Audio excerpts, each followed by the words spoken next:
누가 끊으리요 주의 사랑에서 어떤 고난이 와도 환난과 핍박이 와도 헐벗고 주려도 위험이나 칼이 와도 누가 끊으리요 주의 사랑에서 어떤 고난이 와도 환난과 핍박이 와도 헐벗고 주려도 위험이나 칼이 와도 내가 확신함은 사망이나 생명이나 정사나 권세자나 현재 일이나 장래 일이라도 능력이나 높음이나 기쁨이라도 세상 어떤 피조물이라도 우릴 끊을 수 없으리 주 안에 있는 하나님 사랑에서 결코 끊을 수 없는 하나님 사랑에서 그 아무도 끊을 수 없으리라 그 아무도 끊을 수 없으리라 주 안에 있는 하나님 사랑에서 결코 끊을 수 없는 하나님 사랑에서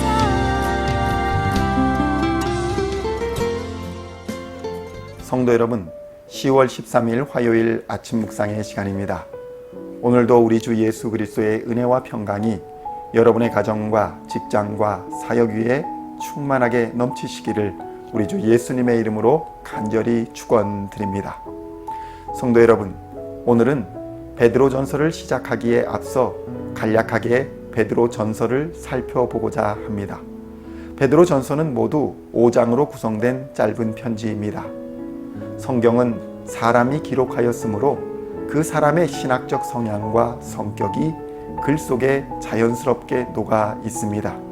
그래서 우리는 베드로전서를 통해 예수님의 제자로서 예수님으로부터 베드로라는 이름을 받고 12제자 중 수제자로서 제자들의 목소리를 대변하였던 베드로 사도를 만나는 그러한 귀한 시간이 되기를 바랍니다. 우리는 이전까지 고린도 전서를 통해 바울이 고린도 교회를 향한 얼마나 뜨거운 사랑을 가지고 있었는지, 또한 성령의 은사에 대한 열정을 가지고 있었는지 느낄 수 있었습니다. 바울은 교회 공동체에서는 무엇보다 사랑이 우선하며 교회의 덕을 세우는 것이 가장 중요하다고 고백했습니다.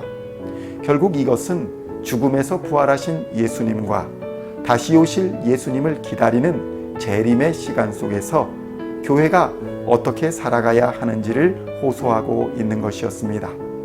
우리는 고린도 전서를 통해 사랑으로 합력하라는 바울의 생생한 신앙 고백의 음성과 권면을 들을 수 있었습니다. 반면에 이제 오늘부터 우리가 묵상해 나갈 베드로 전서는 로마 황제 네로에 의해 로마 시내가 불탔던 AD 64년 전후를 배경으로 하고 있습니다. 베드로 전서는 박해가 막 시작되려고 하는 시점에 기록되었을 것으로 추정하고 있습니다. 베드로 후서는 4년 후에 베드로가 순교하는 AD 68년 바로 전에 기록되었을 것으로 추정합니다.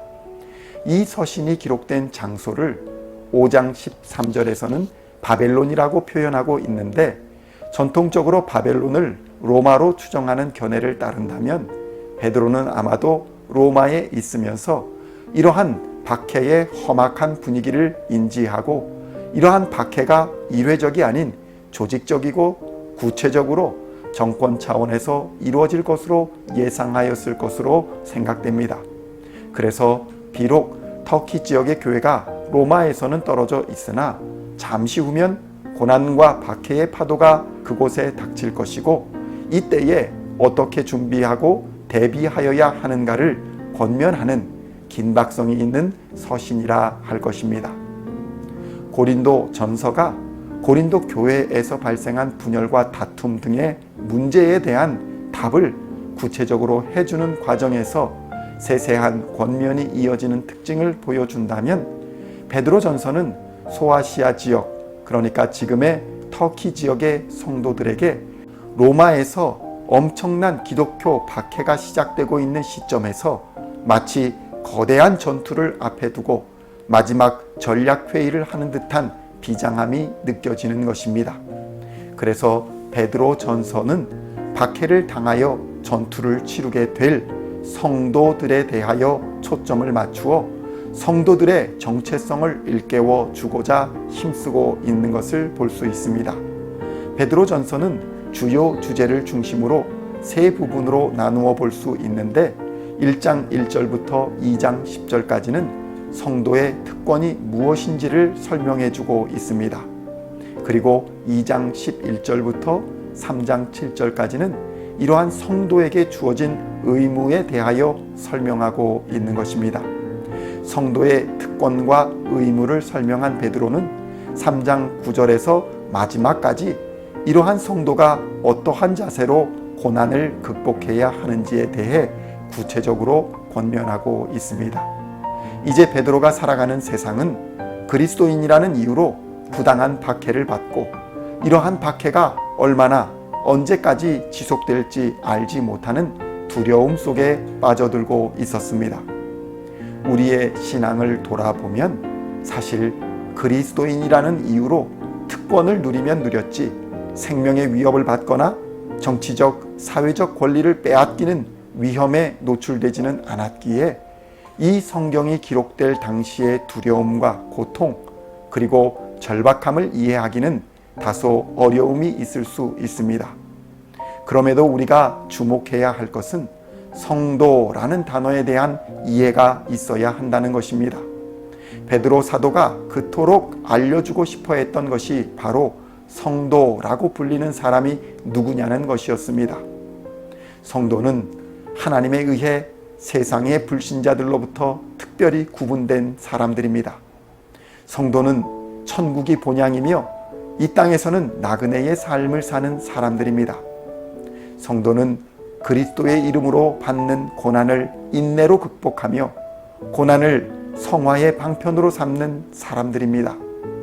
그것은 우리의 주 예수 그리스도께서 십자가의 고난을 받으셨기에 성도들도 마땅히 그의 고난에 동참하며 예수께서 죽음을 이기고 십자가에서 부활하심으로 영광을 입으셨기에 성도들도 그와 같이 부활하여 천국 영광에 함께 들어갈 것입니다.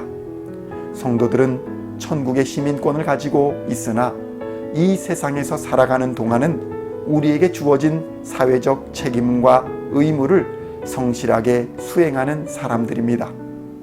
성도는 예수님의 말씀에 순종하는 사람으로 예수님께서 원수를 사랑하라 하셨으니 자신을 핍박하는 자들에게 악으로 맞서지 않고 선으로 대하는 사람들입니다.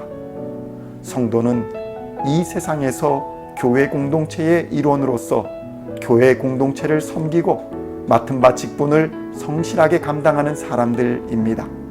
이러한 성도가 위기를 이기고 박해와 고난 속에서도 최후 승리를 얻게 될 것입니다.